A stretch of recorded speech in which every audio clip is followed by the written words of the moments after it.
guess what day it is? Today's the day before my test. I have a test tomorrow on the muscles of the hand and the thumb and all the muscles of the hand. So, we're going to do some studying. Yay! Number 1. How many muscles act upon the thumb? Well, how many? You don't remember? 8. 8 muscles act upon the thumb. Helps it do this and this and this. How many muscles of the thumb are located at the thenar eminence? What's the thenar eminence? This area. That's the thenar eminence area. And this is the hypothenar eminence area. Thenar, hypothenar. 4 muscles act on the thenar eminence. They help the thumb do this. Yeah. The distal tendons of which muscles form the anatomical snuff box? The anatomical snuff box is right there. When you do this with your thumb, you pull your thumb out, there's a little indentation, and it's called the anatomical snuff box. So which tendons of which muscle form the anatomical snuff box? I'll tell you. The abductor pollicis longus, the extensor pollicis longus, and brevis. They form this little indentation right here. You see that? Yeah. So, which muscle is primarily responsible for creating opposition of the thumb? This is opposition of the thumb. See, they're opposing each other. The opponens pollicis causes opposition. Opponens kind of sounds like opposition, oppose. And pollicis means thumb. So the opponens pollicis causes opposition of the thumb. That's like the easiest question on the test, I promise. So, which muscles are difficult to access due to their placement deep to the lumbricals and between the metacarpal bones? They are the palmar interossei. They are in here and they're deep to the lumbricals and they're in between the metacarpal bones. They're hard to get to. Never mind. Anyway, the lumbricals, which we just spoke about just a second ago, sprout from the tendons of which muscle? They sprout from the flexor digitorum profundus. The flexor digitorum profundus is in here and it's deep and it attaches to the fingers. And the lumbricals sprout off of them in here, in between the metacarpal bones. What resisted action can you ask your partner to do that will contract the muscles of the hypothenar eminence most prominently?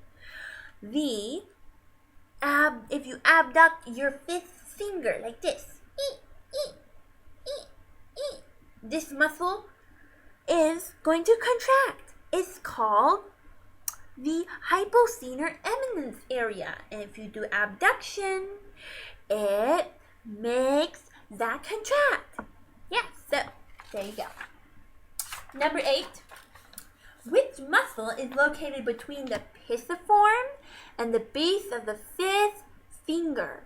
That muscle is the abductor digiti minimi. It helps us do that little action. It's really cute. Okay, now for the easiest part of the test.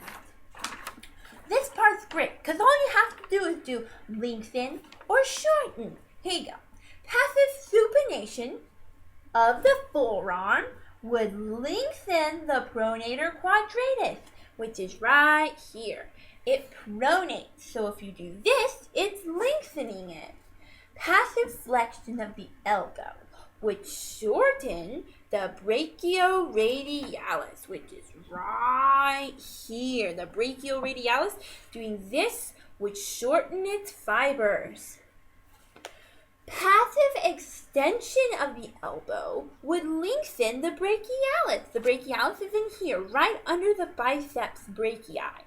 And if you do this, which is passive extension of the elbow, the fibers will lengthen. Passive flexion of the elbow would shorten the pronator teres, which is right in here. Ish. I think. No, it's right here. It's right here. Yes, that's where the pronator teres is. And passive flexion of the elbow would shorten its fibers. Okay. Yes.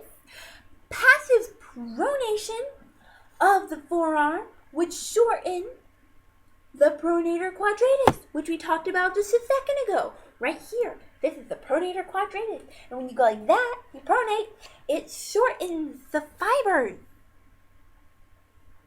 So, number 6.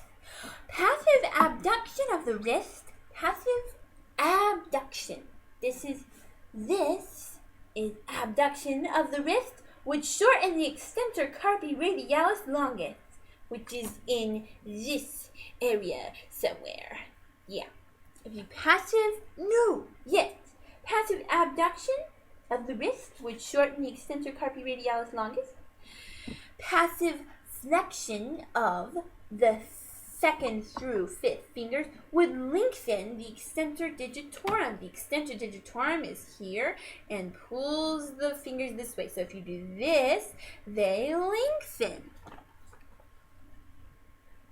Passive flexion of the wrist would shorten the palmaris longus. The palmaris longus is in here and helps you do that. So it would shorten it, the fibers of it. Passive adduction of the wrist would lengthen the fibers of the carpi radialis, which is somewhere in here. So if you do, somewhere in here, somewhere in here, because this is the ulnar side. So the flexor carpi radialis would, wait a second, passive adduction of the wrist would lengthen the flexor carpi radialis, which is in here on the radial side. Passive adduction of the wrist would shorten the extensor carpi ulnaris. Passive adduction would shorten the extensor carpi ulnaris, which is in here. Passive extension of fingers 2 through 5 would lengthen the flexor digitorum superficialis. This is extension of fingers 2 through 5.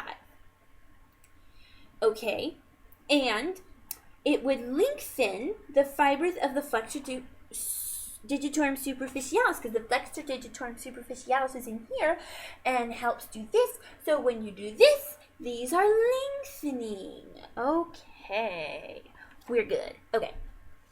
Passive adduction of the wrist, adduction again, would shorten the fibers of the flexor carpi ulnaris, because it's in here. And if you do that, it shortens the fibers.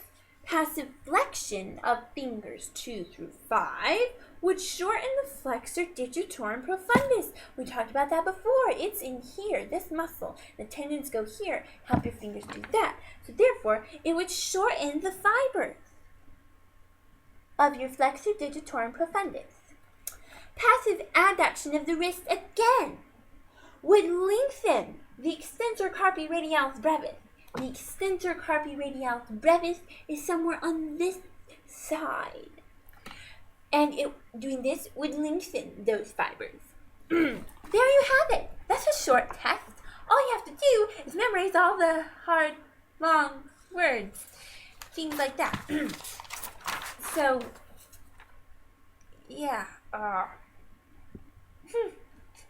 Good luck studying!